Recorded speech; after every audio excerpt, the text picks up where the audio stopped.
예수님께서는 천국이 어떠한 곳인가, 하나님 나라는 어떠한 곳인가, 그것을 비유를 통해서 자주 말씀해 주셨습니다.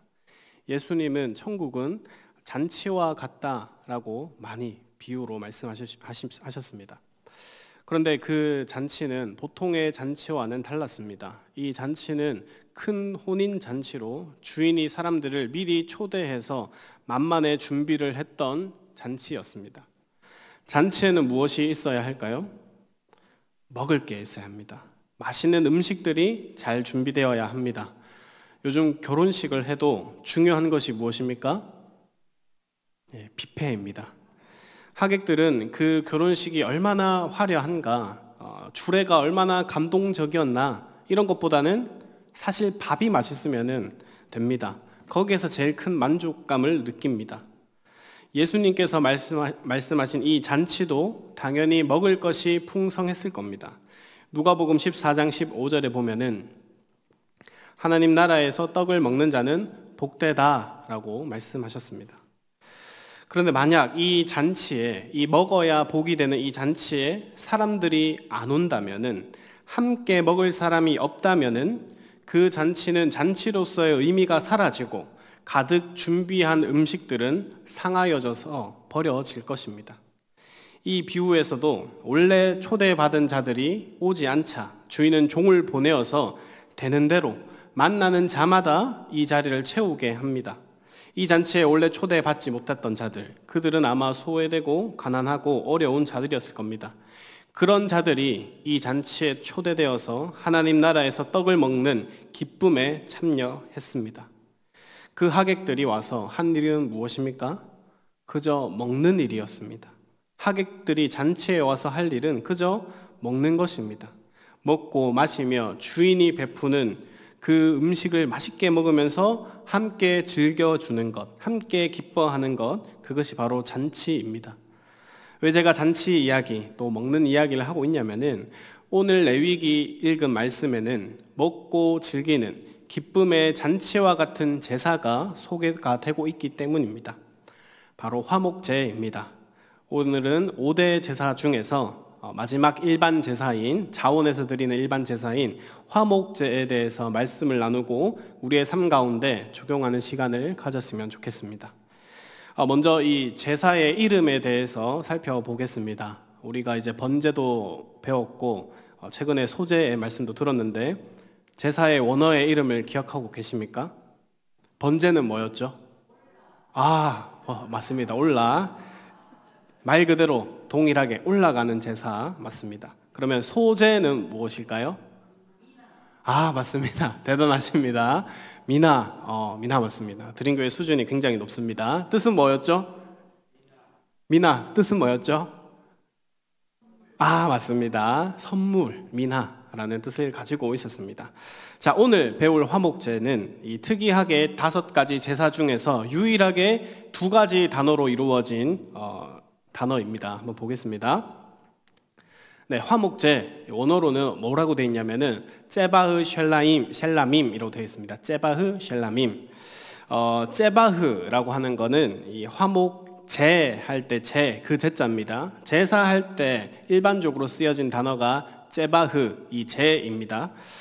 그래서 말 그대로 제사를 뜻하는 제바흐를 제외하고 나면은 이 셸라밈이 남죠. 그래서 사실 화목제라고 하면은 제바흐 셸라밈이지만은 이 제사라고 하는 단어는 굳이 생략해도 되니까 제바흐를 남기면은 셸라밈, 이것을 우리가 기억해야 된다라는 거죠. 셸라밈. 그러면 이 셸라밈이 뭐냐? 많은 학자들이 이 셸라밈의 어근을 우리가 잘 아는 샬롬, 거기서 파생되었다고 보고 있습니다. 특별히 이 샬롬의 복수형으로 이 셸라밈이라고 쓰여져 있는데 다른 4가지 제사들은 다 단수형으로 쓰여져 있어요. 유일하게 이 화목제만 임이라고 해가지고 복수형을 사용하고 있어요. 그 이유는 이따가 살펴보겠지만은 이 화목제의 종류가 3가지이기 때문에 그래서 복수형으로 셸라밈으로 쓰여졌을 것이다 보고 있습니다. 어쨌든 이 셸라밈, 이 이름 뜻대로 이 화목제는 평화, 화평, 온전함, 안녕함 이런 뜻을 가지고 있습니다. 성경에서 말하고 있는 이 평화라고 하는 것은 단순히 싸우지 않는 정도, 전쟁이 없는 정도의 그 정도 상황만을 뜻하는 것이 아닙니다. 그것은 평화라고 하는 개념의 작은 요소일 뿐이죠. 진짜 평화라고 하는 것은 완전하고도 온전한 상태, 본래의 상태, 제자리를 찾은 완전한 상태를 의미합니다. 인간에게 있어서 진정한 평화, 완전한 상태, 원래의 제자리는 어디에 있을까요? 바로 하나님 앞에서 처음 인간이 창조되었을 때 하나님과 우리 사이에 아무것도 막혀 있지 않고 온전히 교제했던 그 자리가 진짜 평화의 모습, 평화의 자리라고 할 수 있습니다. 하나님과의 올바른 관계, 좋은 관계, 합평한 관계에 있을 때에만 성경은 그것을 보고 진정한 평화의 상태, 샬롬의 상태라고 말씀합니다. 그래서 레위기에서 계속해서 강조하고 있는 거룩한 백성, 제사장 나라가 되기 위해서는 이 원래의 상태, 샬롬의 모습이 필요했습니다. 그러나 죄로 더럽혀진 또 부정해진 인간은 이 샬롬을 상실했습니다. 하나님과 함께하지 않는 인간은 그저 샬롬, 샬롬이 없는 불안한 상태로 살아가게 됩니다. 그 결과 어떻게 됩니까? 하나님과 함께 할 수 없는 인간은 은혜와 샬롬 아래에 있지 않고 하나님의 진노 아래, 심판 아래에 놓일 수밖에 없습니다. 그런 인간이 살아가는 자리에는 평화가 아니라 갈등과 싸움과 전쟁만이 가득하게 됩니다. 이런 우리에게 하나님께서는 제사를 통해서, 특별히 번제나 속죄제를 통해서 죄를 사하여 주시고 원래의 모습대로 정결케 해서 다시 하나님의 샬롬 안으로 들어오게 하셨습니다. 그래서 이 화목제는 이 샬롬에 대한 감사, 구원에 대한 그 기쁨, 그것을 가지고 주님께 나아가는 제사였습니다. 물론 이 화목제 안에도 이 속죄에 대한 개념이 일부 들어가 있지만은 이 화목제의 특징은 바로 내가 감사해서, 내가 자원해서 드리는 것이었습니다. 화목이 이미 이루어진 상태에서 그 화목을 유지하고 자신과 하나님이 화목하게 된 것을 감사해서 너무나 기뻐서 자발적으로 드리는 제사가 바로 이 화목제였습니다. 그래서 이 화목제가 다른 제사들과 함께 드려질 때 제일 마지막 순서에 있다라는 것을 알 수 있습니다. 그러면은 이 화목제의 종류에 대해서 한번 보겠습니다. 이미지 한번 볼까요? 네, 화목제의 종류는 세 가지인데요. 레위기 7장에 보면 이 화목제에 대해서 또 자세히 나타나 있습니다.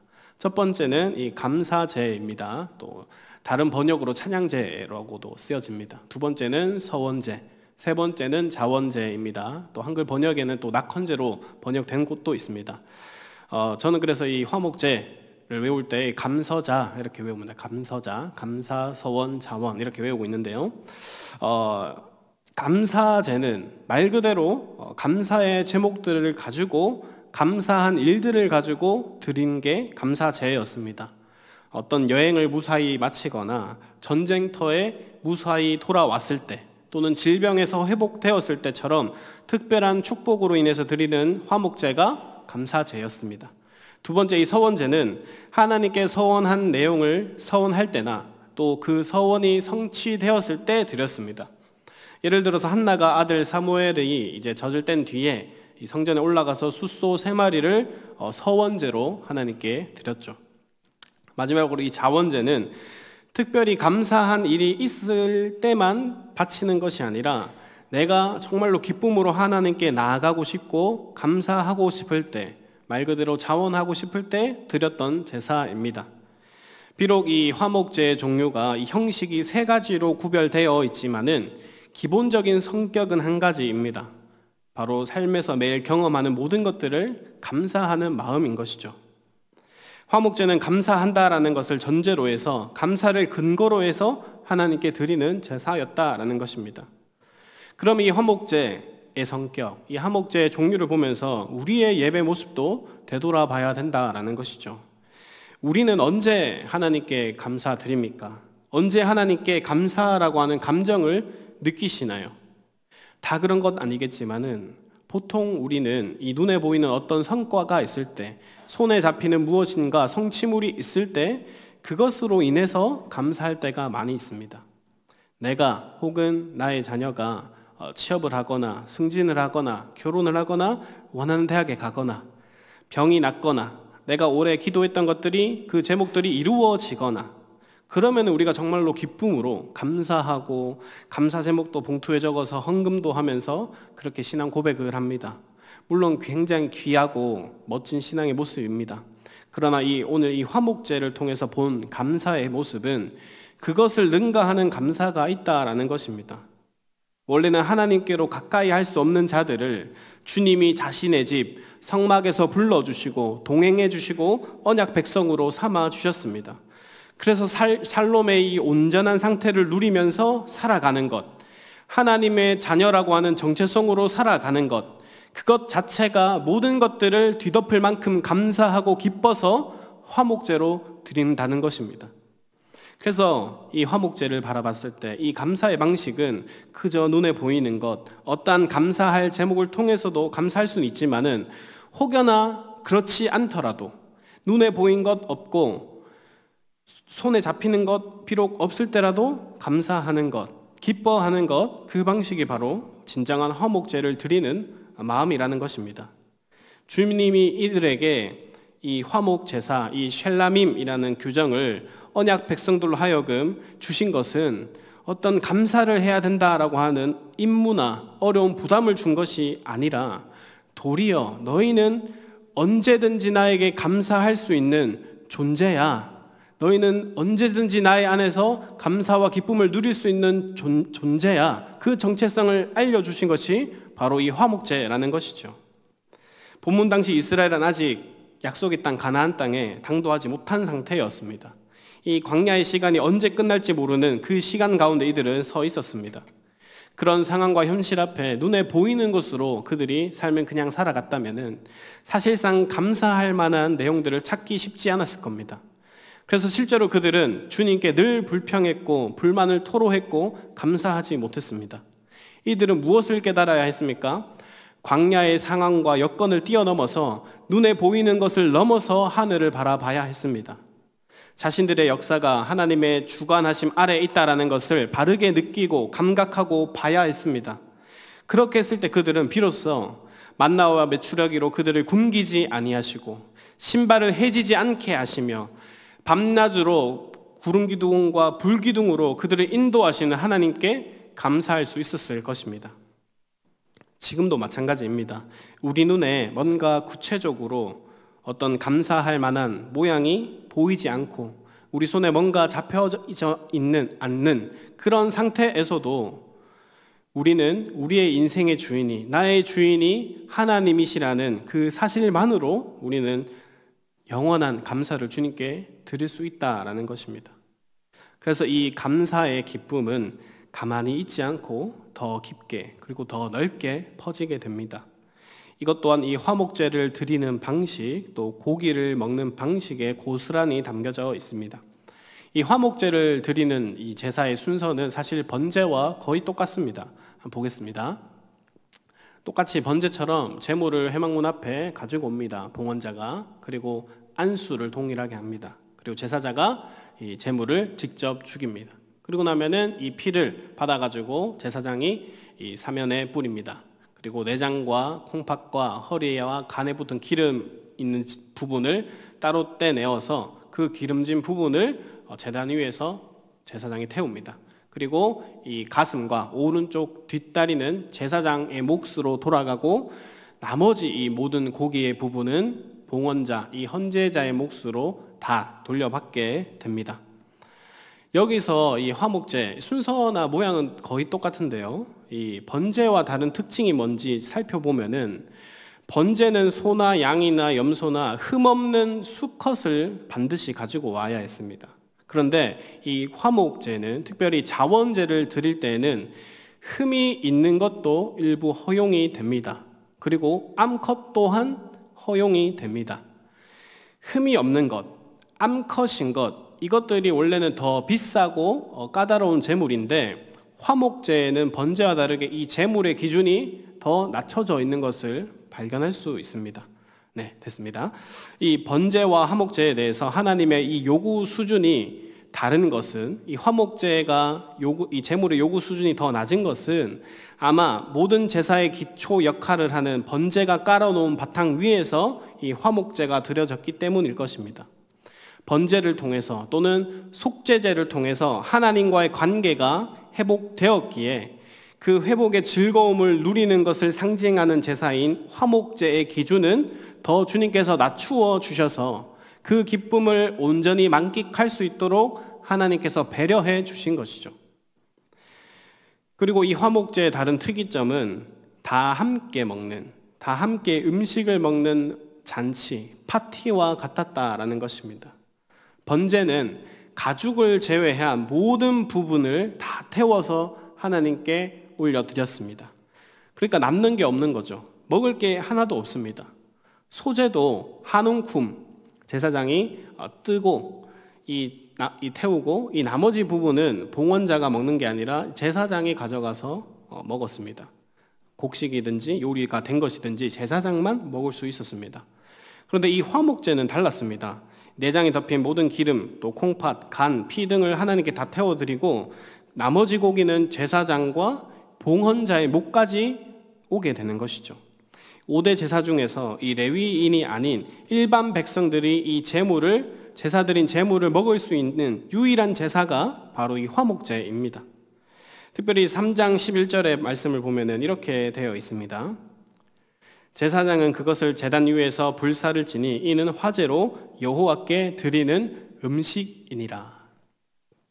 유일하게 보면은 화목제에만 이 제물을 음식이라고 표현하고 있습니다. 음식. 다른 모든 제사들은 그저 하나님께 드리는 향기, 태워 올리는 향기인데 화목제 이 제물은 주님이 드시는 음식이 된다라고 표현을 하고 있는 것이죠. 그러니까 하나님이 이 음식을 드신다라는 것입니다. 음식을 먹는 것, 식사를 하는 것은 하나됨, 연합됨을 보여주는 상징입니다. 누군가와 갈등을 겪고 또는 사이가 멀어지면은 사람들은 어떻게 풉니까? 세상 사람들은 술 한잔 하자, 술 먹고 안주 먹으면서 우리 회포를 풀자, 그렇게 다시 관계를 회복합니다. 술이 아니더라도 함께 식사하고 차 마시면서 사람들은 다시 화해를 합니다. 마치 그것처럼 화목제는 하나님과 언약 당사자들과 함께 먹는 식사와 같았습니다. 그리고 하나님은 그 음식을 자신만 드시는 것이 아니라 너희도 함께 먹자라고 하고 계신 것이죠. 어떻게 그 음식을 나누어 먹었을까요? 이 음식을 나누는 부위와 방법도 보면은 하나님의 의도가 담겨져 있음을 보게 됩니다. 하나님이 받으신 이 음식들을 보면은 내장에 덮인 기름, 지방, 콩팥, 간 이런 것들을 받으셨는데 하나님이 왜 이런 것들을 요구하셨냐면은 바로 우리들 때문인 것이죠. 요즘에야 건강을 위해서나 다이어트를 위해서 고기에 이 기름기가 있는 부분을 제거하지만은 이 시대에 이 기름기가 있는 고기는 굉장히 좋은 부위에 속하는 영역이었습니다. 먹거리가 충분하지 못했던 그때에는 이 기름은 매우 중요한 영양소라고 여겨졌고 맛도 고소하고 매우 중요한 부위로 여겼습니다. 그리고 간과 콩팥 등 이 내장은 가축에 있어서 가장 중심부로 여겨지는 부위였습니다. 이스라엘 사람들을 비롯한 고대 이 근동 지방의 사람들은 이 영혼과 마음이 이 내장 안에 있다라고 생각했습니다. 그래서 성경에 보면은 이 마음이나 영혼을 의미할 때 창자, 내장 등으로 묘사가 많이 됩니다. 그러니까 제물의 기름과 콩팥, 간 이런 내장 등을 하나님께 드린다라고 하는 것은 제물의 가장 귀한 것, 핵심적인 것들은 하나님께 드린다라는 의미를 가지고 있는 것이죠. 마찬가지로 무슨 제사이든지 간에 가장 중요하게 여기는 것은 바로 하나님이라는 것이죠. 아무리 제물의 기준이 낮아지고 속죄의 성격이 약하다고 해서 아무렇게나 하나님께 드리면 안 된다라는 것이죠. 화목 제사에도 이 기쁨의 잔치에도 먼저 엄숙하게 거룩하신 하나님 앞에서 내 자신을 살피고 내 죄의 문제를 살피고 가장 소중한 하나님을 경외해야 했습니다. 내 기쁨의 원천이 어디에서 오는지, 지금 이 관계를 화목해 하신 분이, 회복해 하신 분이 누구인지를 엄숙하게 기억하면서 이 제사에 참여해야 했습니다. 그리고 나서 동시에 주님이 주신 이 기쁨을 누리면 되는데 이것을 나 혼자 누리는 정도로 끝내면은 안 되었습니다. 화목제의 이 잔치는 하나님과 화평을 회복한 이 봉헌자가 제사를 도와준 제사장과 레위인뿐만 아니라 자기 주변 사람들과 더불어 먹는 그런 기쁨의 잔치였습니다. 이것을 또한 하나님이 엄숙하게 규정했습니다. 제사장에게는 가슴과 오른쪽 뒷다리가 그 몫으로 돌아가게 했고, 나머지 남은 모든 고기들은 봉헌자에게 돌아가게 했습니다. 그런데 주의점이 있습니다. 여기서 봉헌자에게 이 돌아간 이 고기를 마치 만나를 하루 만에 다 섭취해라 라고 하셨던 것처럼 동일하게 이 고기를 먹는 소비 기한, 섭취 기간을 딱 정해 주셨습니다. 7장 15절에서 18절까지 말씀입니다. 자, 읽어드리겠습니다. 감사함으로 드리는 화목 제물의 고기는 드리는 그날에 먹을 것이요 조금이라도 이튿날 아침까지 두지 말 것이니라. 그러나 그의 예물의 제물이 서원이나 자원한 것이면 그 제물을 드린 날에 먹을 것이요 그 남은 것은 이튿날에도 먹되 그 제물의 고기가 셋째 날까지 남아 있으면 불사를 지니. 18절 중요합니다. 만일 그 화목 제물의 고기를 셋째 날에 조금이라도 먹으면 그 제사는 기쁘게 받아들여지지 않을 것이라. 드린 자에게도 예물답게 되지 못하고 도리어 가증한 것이 될 것이며 그것을 먹는 자는 그 죄를 짊어지리라. 굉장히 특이한 말씀을 주님께서 하고 계시는 거예요. 이 말씀을 정리하면 다음 표처럼 됩니다. 네, 감사제는 제사 드리는 그 당일에 먹어야 했습니다. 당일에. 이 당일이라고 하는 기준도 우리가 생각하는 밤 12시가 아닙니다. 이 이스라엘 백성들의 시계는 저녁 해가 지면은 새로운 날이 시작하기 때문에 당일이라고 하면은 저녁까지 다 먹어야 되는 거예요. 아침에 제사 드렸으면은 반드시 오늘 저녁까지 다 먹어야 되는 거죠. 해가 지기 전까지 다 먹어야 했습니다. 서원제는 이틀, 그 다음 날까지, 자원제도 동일하게 그 다음 날까지 하나님께서 먹어라 말씀하셨습니다. 자, 그러니까 화목 제물로 드린 이 고기가 하루거나 혹은 이틀 동안 다 먹어야 했습니다. 남아있는 고기가 있으면은 다 태워야 했습니다. 이것이 아깝다고 먹으면 어떻게 됩니까? 18절 말씀처럼 이 드렸던 제사 자체가 하나님께 기쁘게 받아들여지지 않고 오히려 그 제사가 가증한 것이 된다라고 합니다. 그리고 먹는 자는 아예 죄를 짊어진다고 하고 계십니다. 기껏 수고하고 재산까지 써가면서 제사를 드렸는데 고기를 다 먹지 못해서 이 제사가 무효화된다면은 드림만 못하게 된 것이죠. 반드시 이 고기를 기한 내에 다 먹어야 했습니다. 여러분, 왜 그랬을까요? 제물의 기준까지 낮춰주시면서 하나님이 화목제를 드리게 하셨는데 먹는 기간이 뭐가 그렇게 중요하셨을까요? 먹는 기간 좀 지났다고 고기가 부정해지고 제사 자체가 왜 무효화되었을까요? 몇몇 학자들은 이것을 이 위생적인 이유로 말합니다. 냉장고가 없으니까 그거 아끼다가 나중에 먹어서 병난다고 이 썩은 고기를 먹고 그들이 다칠까 봐 하나님이 막아주셨다 이렇게 얘기하는 학자도 있지만은 사실 그 당시에 이 고대 육류 저장술이 우리가 생각하는 것보다 훨씬 더 발전했을 것이고 고대 팔레스타인 지역의 이 기후가 굉장히 건조했다라는 것을 생각해 본다면은 하루 이틀 그거 조금 더 지난다고 해서 고기가 부패했다고 간주하고 생각하기는 어려울 것입니다. 그렇다면 우리는 이 제사의 성격, 이 제의적인 측면을 바라봐야 됩니다. 화목제는 회복된 관계로 하나님과 화평을 누리며 기뻐하고 감사하는 것이라고 했죠. 그런데 하나님은 자신과 화평을 누린 자는 반드시 이 옆에 이웃과도 함께 화평해야 될 것을 이 화목제를 통해서 가르쳐 주고 있는 것이죠. 번제나 이 속죄제를 통해서 하나님과 우리 인간 사이의 이 수직적인 관계가 회복되었고 이루어졌다고 한다면은 화목제는 그것을 넘어서 사람들과의 관계까지, 이 수평적인 관계까지 이루었던 제사라는 것입니다. 그러니까 화목제는 파티라는 것이죠. 그런데 이 파티는 하나님과 나만 누리는 1대1의 파티가 아니라 나와 하나님이 누리는 이 파티가, 이 즐거움의 잔치가 너무나 커서 내 주변에까지 흘러 넘치는 잔치가 되었다라는 것이죠. 고기를 짧은 기간 내에 먹을 수 있는 방법이 무엇일까요? 바로 함께 먹는 것입니다. 내 위장을 늘리고 먹방 유튜버처럼 먹는 양을 늘려가지고 억지로 나 혼자 다 먹는 것이 아니라 내 가족, 내 친족을 넘어서 내 종들, 옆집의 종들, 옆에 이웃들, 가난한 자들, 심지어 평소에 서먹하고 미워했던 자들까지도 다 불러서 이 잔치에 참여해 해야 했습니다. 그래서 이 화목제에는 번제나 속죄제에도 드릴 수 있었던 비둘기라는 제물은 끼지도 못했습니다. 아예 규정이 없습니다. 오직 소와 양과 염소만으로 화목제를 드릴 수 있었습니다. 그 이유는 이 화목제가 이웃과 나누기 위한 잔치의 제사였기 때문입니다. 예를 들어서 소 한 마리를 누가 바쳤다라고 생각해 봅시다. 이 소 한 마리에서 콩팥과 기름과 그런 내장을 다 떼고 또 우측 다리와 가슴 부위를 제사장에게 주었다고 쳐도 나머지 이 고기의 양은 엄청났을 겁니다. 제가 검색해 보니까 이 소 한 마리를 잡게 되면은 1인분이 200g으로 계산해 보면은 약 몇 인분이 나오냐면은 소 한 마리에 780인분 정도가 나옵니다. 우리가 고깃집 가서 혼자 소고기를 먹는다 해도 아무리 많이 먹어도 4, 5인분이잖아요. 나머지 770인분을 어떻게 처리할 수 있을까요? 오늘 수요 예배에 오신 모든 분들을 제가 다 데리고 고깃집에 가서 다 아무리 실컷 드시라 해도 700인분 못 드실 것입니다. 다 불러야 합니다. 그러니까 예수님의 비유에 큰 잔치에 사람들을 불러 모았던 것처럼 모아야 된다라는 것이죠. 그래서 봉헌자 그 가족뿐만 아니라 공동체에 있는 사람들이 함께 와서 이 화목 제물을 함께 먹고 마셔야 했습니다. 거기에는 내가 좋아하는 사람만, 평소에 관계가 좋았던 사람만 있을 수 없습니다.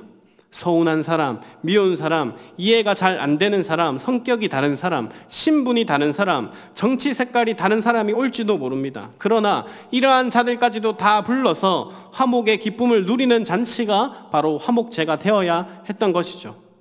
신명기 12장을 보면은 이 화목제의 한 장면을 볼 수 있습니다. 신명기 12장 17절에서 18절 말씀입니다. 너는 곡식과 포도주와 기름의 11조와 내 소와 양의 처음 난 것과 내 소원을 갚는 예물과 내 낙헌 예물과 화목제죠. 내 손의 거제물은 내 각성에서 먹지 말고 오직 내 하나님 여호와께서 택하실 곳에서 내 하나님 여호와 앞에서 너는 내 자녀와 노비와 성중에 거주하는 레위인과 함께 그것을 먹고 또 내 손으로 수고한 모든 일로 말미암아 내 여호와 앞에서 즐거워하되. 자, 이 화목제의 모습을 볼 수가 있어요. 내 자녀뿐만이 아니라 내 가족뿐만 아니라 소외되고 가난한 자들, 노비와 레위인들까지 다 함께 뜰에 모여서 이 화목제물을 누리면서 기쁨으로 하나님께 나아갔던 장면을 볼 수 있습니다.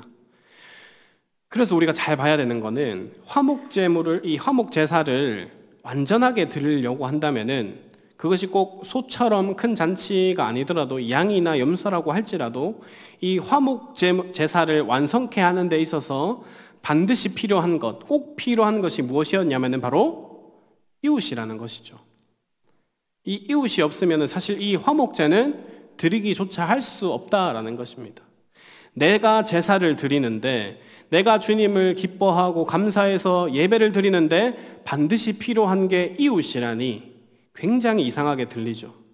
신앙이라는 것이 예배당이 있고 말씀을 선포하는 목사가 있으면 될 줄 알았는데, 내가 하나님과 관계를 잘 맺고 내가 하나님을 사랑하고 그 안에서 기쁨을 누리면 끝인 줄 알았는데 그게 아니라는 거죠. 반드시 이웃이 있어야 된다라는 것, 반드시 공동체가 있어야 된다라는 것을 오늘 주님은 말씀하고 계신다라는 것이죠.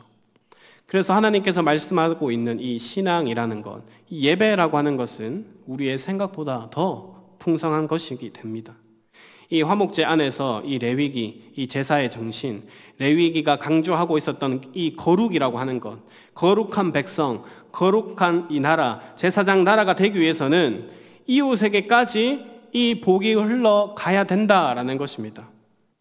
하나님께서 아브라함을 부르셨을 때도 너에게 많은 복을 주겠다라고 말씀하지 않고 너 혼자만 복을 누리는 개인적인 복을 약속한 게 아니었습니다. 창세기 12장 2절에 보면은 너는 복이 될 거야 라고 말씀하시고 바로 이어서 3절 말씀에 땅의 모든 족속이 너로 말미암아 복을 얻을 거야 그렇게 말씀하셨습니다.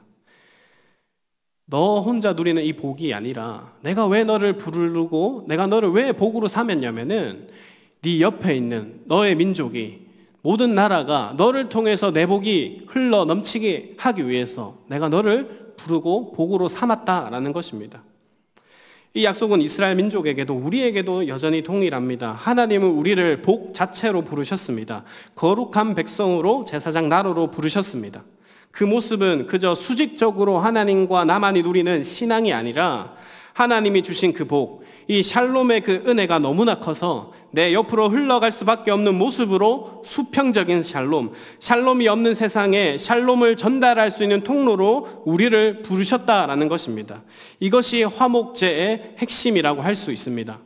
가진 사람을 통해서 다 갖추지 못한 사람들을 하나님께 초청하는 것이죠. 기쁨으로 초청하는 것입니다. 단순히 물질적으로 많이 갖고 있는 사람들이 가지지 못한 사람들을 초대하는 그 정도의 수준이 아니라 더 확장해서 본다면은 복음을 모르고 심령이 가난한 자들을 언약 백성이 누리고 있는 이 구원의 기쁨 안으로 초대하고 함께 나누라는 것입니다. 오늘 안에 혹은 이틀 안에 다 먹으라는 이 하나님의 말씀은 우리로 하여금 제사장의 역할을 충성스럽게 담당하시기를 바라는 하나님의 마음이 포함되어 있는 것이죠.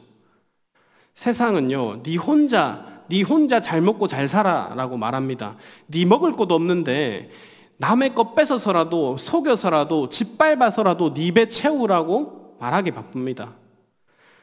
왜 이 지구에 굶어 죽는 사람이 없어지지 않습니까? 왜 음식물의 절반은 버려지는가?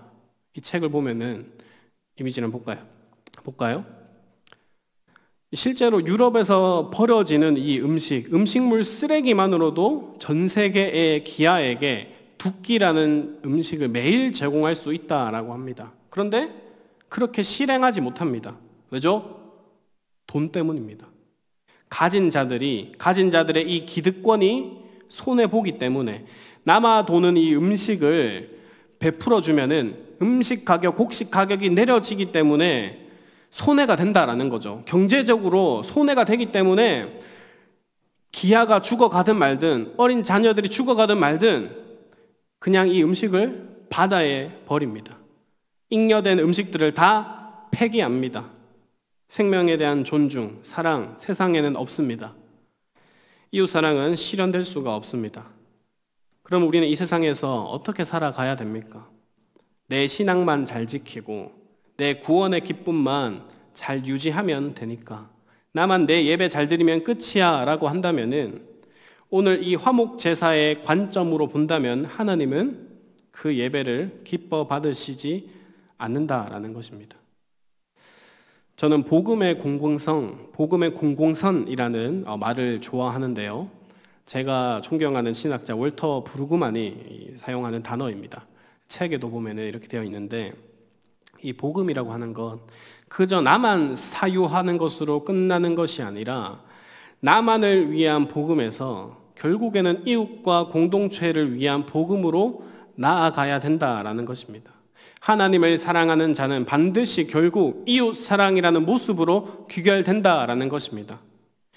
우리 성도님들은 얼마나 이 복음의 기쁨을 사적이거나 개인적으로 두지 않고 이웃과 함께 나누고 계십니까? 우리 주님이 십자가에 달리실 때에 우리가 받은 그 구원은 단순히 하나님과 내 사이에 그 벽만을 허문 게 아니라 사람과 사람 사이에 있던 벽과 함께 허물었다는 사실을 기억하시길 바랍니다. 그런데 우리는 하나님을 사랑한다라고 하면서 하나님을 기뻐하고 감사한다고 하면서 하나님이 이미 허무신 벽을 다시 세웁니다. 샬롬 하라고 하셨는데 샬롬, 평화가 없는 사람처럼 이웃을 밀어내고 사랑하지 않습니다. 하나님이 이런 우리의 모습을, 우리의 예배를 그러면은 어떻게 여기실까요?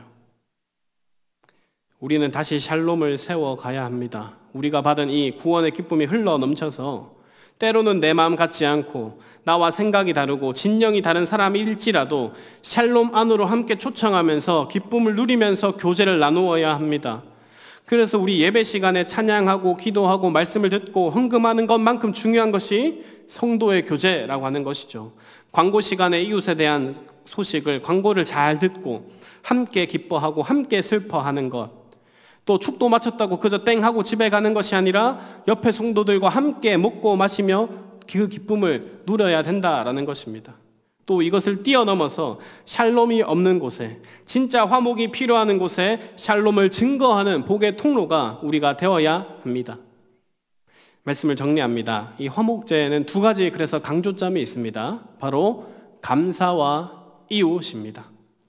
하나님과 화목이 이루어졌다라는 그 기쁨이, 제사를 드리고 예배를 드리는 나의 기쁨이 너무나 감사해서 그 기쁨이 내 집에 거하는 가족의 기쁨이 되고, 내 집에 일하는 노비들의 기쁨이 되고, 기업 없는 레위인들의 기쁨이 된 것처럼 내 감사와 기쁨은 이웃에게까지 흘러 넘쳐야 합니다.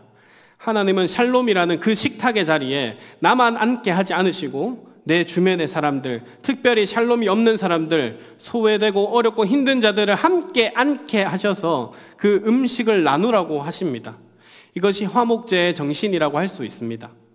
이 이웃은 우리 드림교회 옆에 계신 성도님들이 될 수도 있고, 주변에 고통받고 있는 형제 자매들이 될 수 있고, 저 멀리 떨어진 전쟁과 기근으로 고통받는 사람들, 북한에서 이 지하에서 지금도 숨어서 예배드리고 있는 성도들, 그들이 다 우리의 이웃이 될 수 있습니다.